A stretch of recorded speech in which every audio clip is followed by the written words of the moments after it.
Hello అందరికీ welcome to my channel. ఈరోజు చేపల పులుసు తయారు చేస్తున్నాను.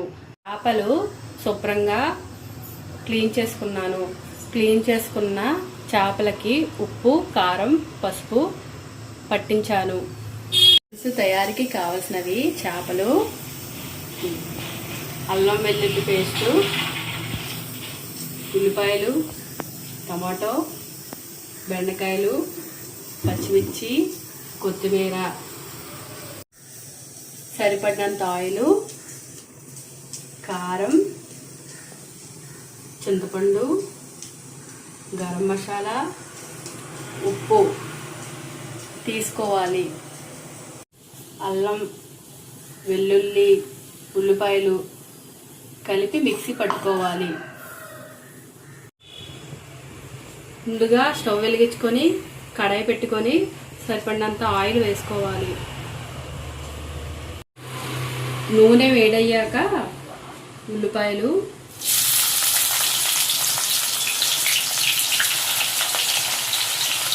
పచ్చిమిరపకాయలు వేసుకోవాలి. ఉల్లిపాయలు వేగాక బెండకాయ ముక్కలు వేసుకోవాలి.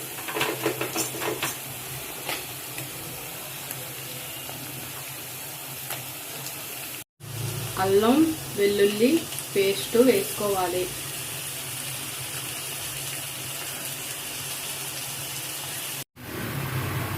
టమాటా మిక్సీ పట్టుకున్నది వేసుకోవాలి. సరిపడినంత కారం వేసుకోవాలి.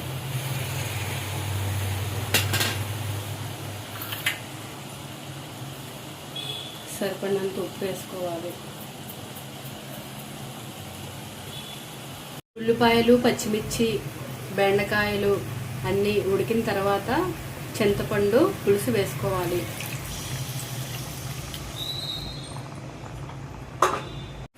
పులుసు దగ్గరికి అయ్యాక చేప ముక్కలు వేసుకోవాలి. పక్కనైంది. చేపల పులుసు దగ్గరికి అయ్యాక నూనె బయటికి వచ్చాక చివరగా కొత్తిమీర వేసుకొని స్టవ్ ఆపేయాలి.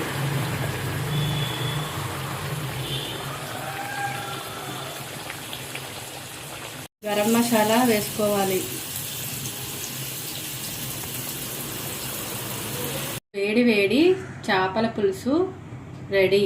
అన్నంతో పాటు కలుపుకొని తింటే ఎంతో రుచిగా ఉంటుంది. ఈరోజు చేపల ఫ్రై చేస్తున్నాను. చేపలకి ఉప్పు, కారం, పసుపు పట్టించాక చేపల్ని పొయ్యి మీద కడాయి పెట్టి ఆయిల్ వేసి చేపల్ని డీప్ ఫ్రై చేసుకోవాలి. చేపలు బాగా వేగిన తర్వాత లాస్ట్లో గరం మసాలా వేసుకోవాలి. వేడి వేడి చేపల fry ready. Please subscribe my channel.